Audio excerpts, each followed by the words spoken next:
Most men, when confronted, don't see a moment to grow. They see a threat.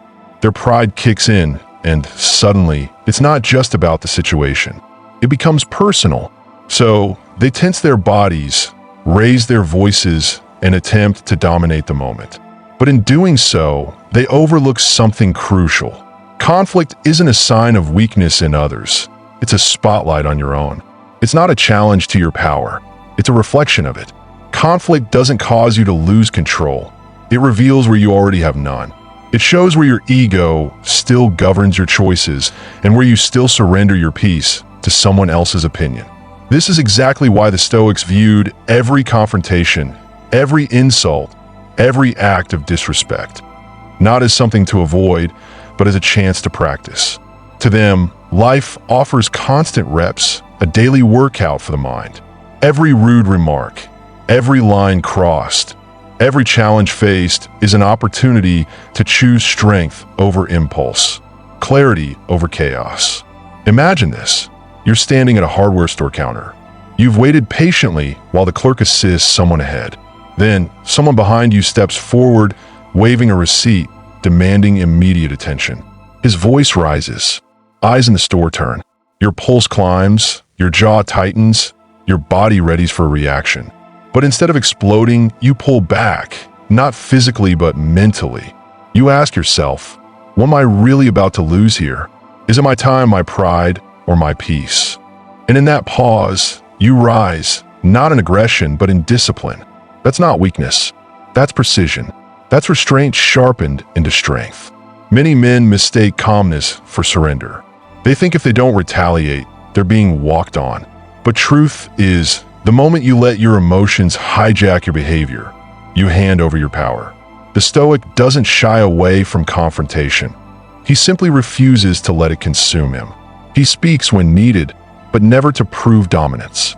He speaks with focus and steadiness, because he understands matching disrespect with more disrespect is never a victory. It's a descent. The more you see each trial not as a battle of egos, but as a test of control, the more solid you become. Conflict stops being a war zone and becomes a weight room. You no longer waste your strength on petty disputes. You no longer shrink your spirit to fit small minds.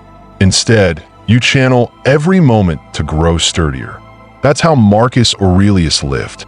He ruled over an empire, faced betrayals, wars, political games, and yet he chose calm. He didn't obsess over revenge. He pursued inner integrity.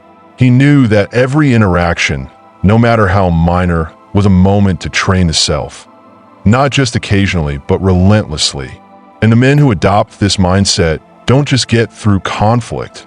They emerge from it untouched, unaffected, unbreakable. So next time someone presses your buttons, try this. Say nothing. Not because you're indifferent, but because your peace is not on the market. Don't waste time proving you're right. Instead, protect your energy. Let their chaos bounce off your calm.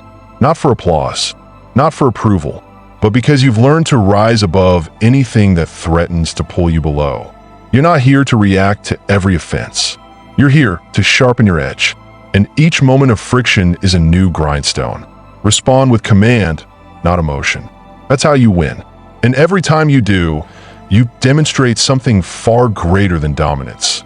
You show mastery over the hardest opponent of all, yourself. Stay rooted in the now, because your anger, it's often just your imagination in overdrive. It's not the words they said that made you mad. It's everything your mind built around them. You imagine what they meant, what might come next, what it says about your worth, what you should have said in return. That storm in your head, that's the true source of most suffering.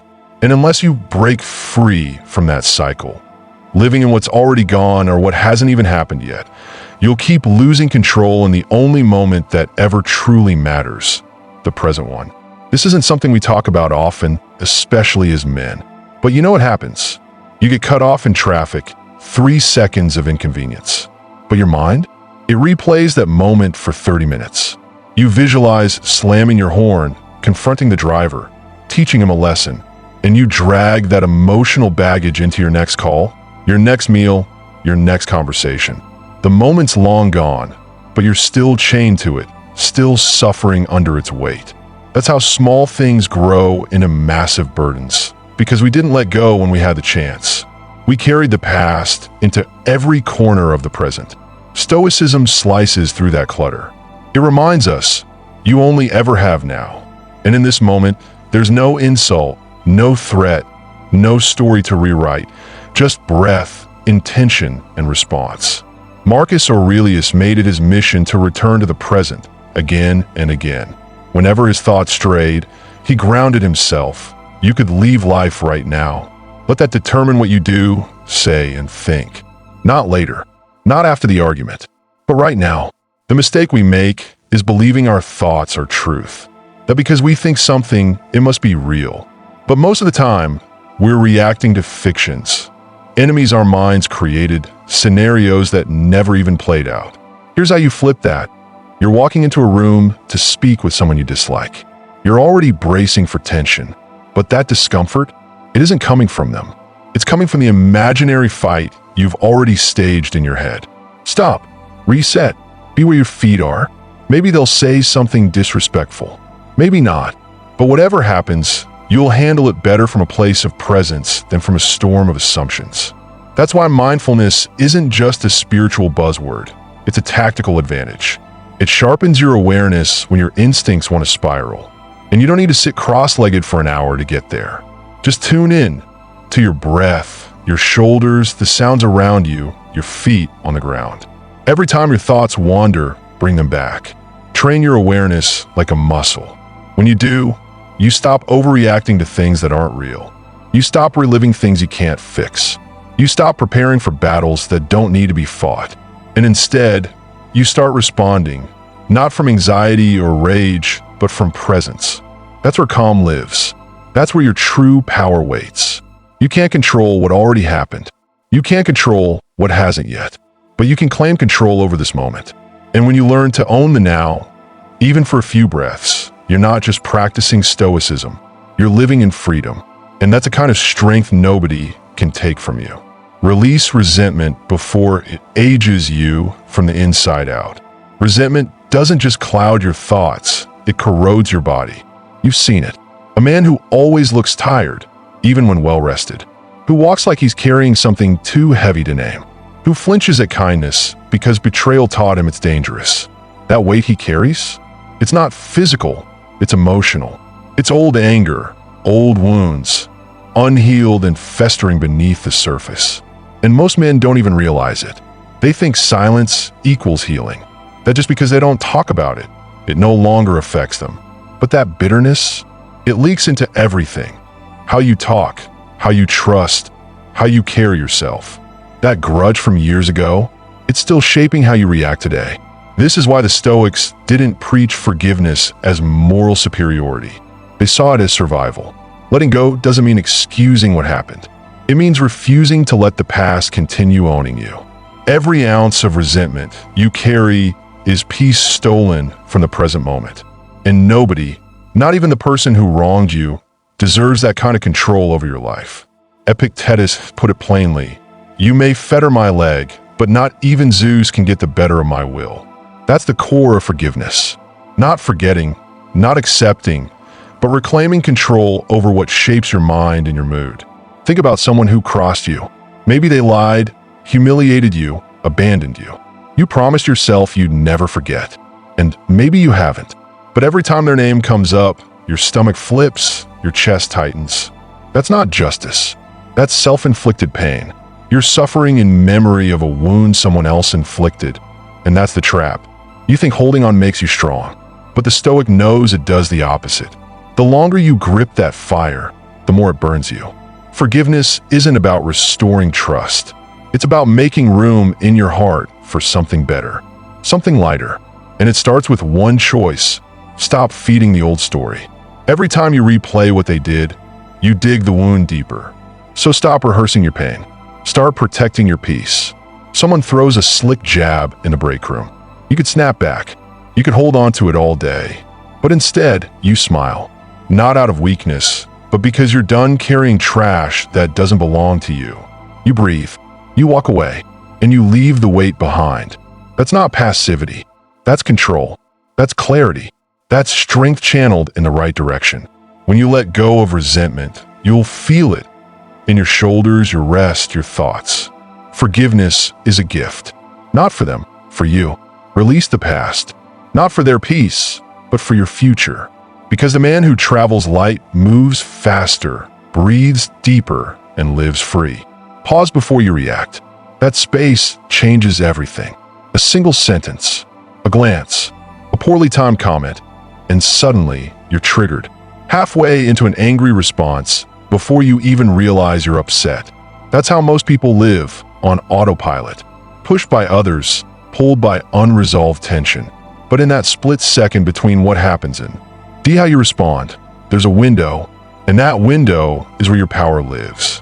Stoicism begins in that breath. That pause between the spark and the fire. Not in the heat of the argument, but in the space right before it. That's the true battlefield. In that breath, you decide, do I repeat old patterns or do I rise into something better? Most never notice that space. Their reactions outpace their awareness. But once you learn to spot it, you realize how many times you've handed over control without a fight. You're at home. Your teenage son talks back. That tone hits a nerve. You're ready to yell, but you don't. You breathe. You say, give me a moment. I'll respond in a minute. That, right there, is power. Not silence out of fear, but delay by design. That pause rewrites generations of reactivity. People think if you don't react fast, you're weak. But in those few seconds, you gain clarity. You give yourself time to choose, not from impulse, but from purpose. Marcus Aurelius didn't teach us to suppress feelings. He taught us to master the timing of our responses, to never act unless it aligns with the greater good.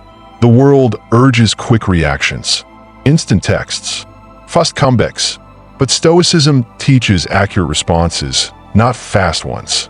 It asks, what's the outcome I want? And how do I aim for it? Not from emotion, but from discipline. You don't need to meditate for years. Just remember, when the pressure builds, don't react yet. Breathe. Step away. Ask yourself, what will serve me best here? Then act deliberately. The Stoic man isn't emotionless. He's emotionally in command. He's not slow. He's intentional. He's not numb. He's aware. That's how you win. Not just arguments, but yourself. In conclusion, you are not a slave to your emotions. You're not defined by your anger, your past, or the reactions you were taught to have. The Stoics, Marcus Aurelius, Epictetus, Seneca, knew that true power isn't given, it's earned. Self-control isn't about denial, it's about freedom. Peace isn't surrender, it's sharp, silent strength. You've learned that emotional mastery is built like muscle. That presence beats overthinking. That forgiveness is freedom, and that the pause is your strongest move. This is more than philosophy. It's your daily reality. It's how you speak, how you lead, how you love. Every moment is practice, and the more you practice, the stronger you become. So begin today. Train your breath, guard your energy, command your reactions, build a mind that remains still in any storm. And if this message resonates, share your story. What moment tested you? What did you learn by choosing restraint? Because we grow not only by reflecting, but by helping others rise. In the end, the man who commands his thoughts, his actions, his energy, that man owns his life. And that is the kind of power that never fades.